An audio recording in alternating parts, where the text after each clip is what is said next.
Un grup de 30 nens i nenes francesos han estat aquest cap de setmana al municipi gràcies a un intercanvi esportiu que el Patronat Municipal d'Esports va engegar l'any passat. Aquests nens i nenes procedeixen de Normandia, lloc on van desplaçar-se un grup de joves futbolistes del municipi l'any passat i van arribar divendres a la nit a l'Hospitalet de l'Infant. Allà van ser rebuts pel regidor d'Esports i membres del patronat. Aquest intercanvi esportiu consisteix en acollir un nen durant un cap de setmana. Va ser diferent el torneig perquè allà va ser un torneig internacional, és a dir, hi havia equips de tot França. Però clar, ells ho tenien més bé perquè al juny s'han acabat totes les competicions. Nosaltres aquí hem fet una competició de 5 equips de futbol benjamí, 6 de Leví, perquè, bueno, clar, ara nosaltres aquí estem en plena competició. Nosaltres aquí no podem invitar equips perquè entre ahir i avui juguen tots els equips de la federació.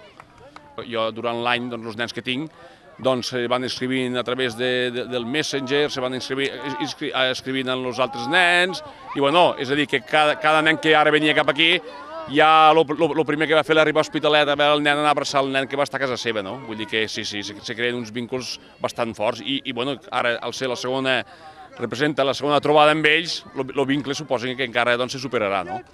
Alors, donc nous, cet échange, c'était un projet très important pour le club. Per nosaltres, els intercanvis són un projecte molt important, perquè els hi podem donar als nostres nens la possibilitat de descobrir un altre país. És interessant, per exemple, que hi havia molts nens que no havien agafat mai un avió, que no havien anat mai a un altre país que no fos França, o que no havien vist la platja.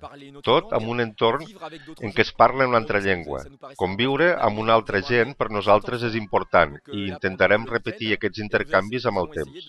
De reproduire cet échange donc dans le temps. Durant aquest cap de setmana, el grup de joves han preparen diverses activitats ofertes pel Patronat Municipal d'Esports per tal de gaudir d'una bona estada i de poder relacionar-se amb el jovent local.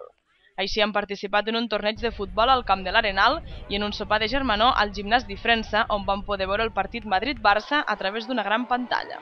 El fet de que hagin agafat aquests dies tan fantàstics i hagin pogut jugar a futbol al Camp de l'Arenal, al costat mateix de l'aigua, per ells ha estat tot un aconteixement i per nosaltres una satisfacció, ja que aquests nens han estat a les cases, allotjats a les cases particulars de Vandellós i l'Hospitalet de l'Infant i per tant han pogut conviure directament amb les famílies. De la mateixa manera que l'estiu passat els nostres esportistes, quan van anar a la Normandia, també van estar allotjats a les cases d'ells i ha sigut aquest l'intercanvi concretat amb el futbol i que ara acabem de cloure amb aquest campionat que hem fet aquí al Camp de l'Arenal.